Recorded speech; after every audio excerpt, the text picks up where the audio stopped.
बिस्मिल्लाहिर्रहमानिर्रहीम अस्सलाम वालेकुम। वैसे मैं सोच रहा था कि हम अल्हम्दुलिल्लाह कितने खुशकिस्मत लोग हैं कि हमने मुसलमान घर में आँख खोली और माँ की गोद में हमें पहला कलमा मिल गया। जैसे ही हम उससे एक स्टेप आगे गए तो हमें मस्जिद में ला इलाहा इल्लल्लाह पढ़ाने वाला मौलवी मिल गया, और जैसे ही उससे एक स्टेप आगे गए तो हमें स्कूल में पढ़ाने वाला अल्लाह का नाम लेने वाला मिल गया। तो जैसे जैसे हमारी ज़िंदगी की रूटीन चलती जाती है, हमारे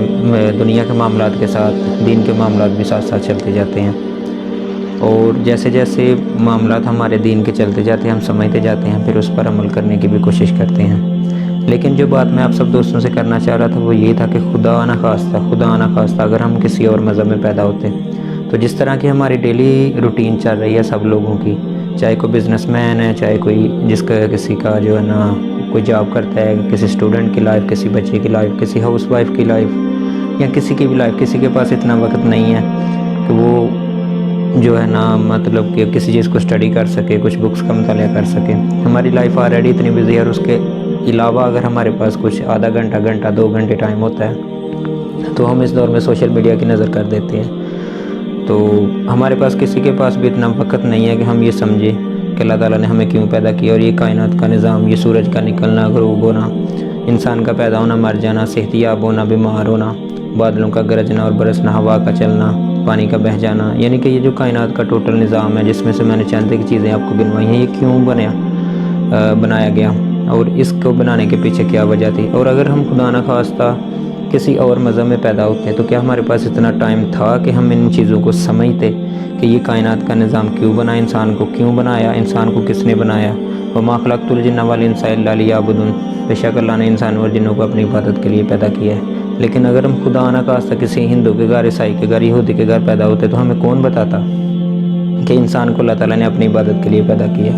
और अगर पता चल भी जाता तो जिस तरह का ये मॉडर्न दौर जा रहा है, और जिस तरह के मुख्तलिफ कोई फ़ैसला करना हो तो हर बंदे के ऊपर कुछ प्रेशर होता है, कुछ फैमिली का, कुछ रिलेटिव का,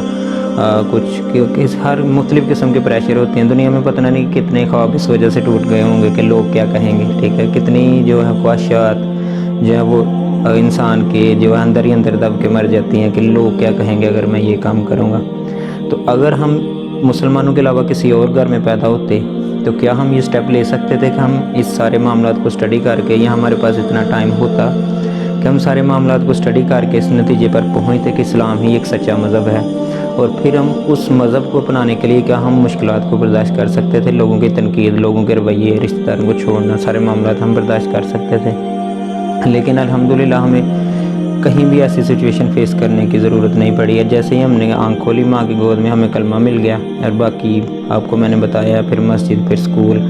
ठीक है। तो हमें इस कलमे की कदर नहीं है। अगर आपने कलमे की कदर पूछनी है तो कश्मीर के 79 लाख लोगों से पूछें, और भारत के टोटल 20 करोड़ मुसलमानों से पूछें जो सिर्फ ला इलाहा इल्लल्लाह मुहम्मदुर रसूलुल्लाह सल्लल्लाहु अलैहि वसल्लम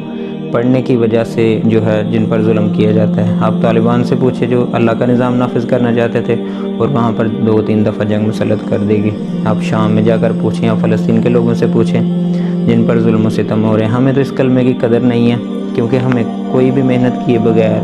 ज़रा सी भी तकलीफ़ सहे बगैर हमें ये कलमा जो है वो बड़ी आसानी से मिल गया। तो हमें इस कलमे की कदर करनी चाहिए। हम दुनिया के खुश नसीब तरीन लोग हैं कि हम एक तो मुसलमान घराने में पैदा हुए, ऊपर से हम मुल्क पाकिस्तान में पैदा हुए जो इस्लाम के नाम पर कायम किया गया, और जहाँ पर हर मज़हब का बंदा अपने मज़हब के मुताबिक ज़िंदगी गुजार सकता है, चाहे वो मुसलमान है, चाहे वो हिंदू है, ईसाई है, सिख है, या जो भी है।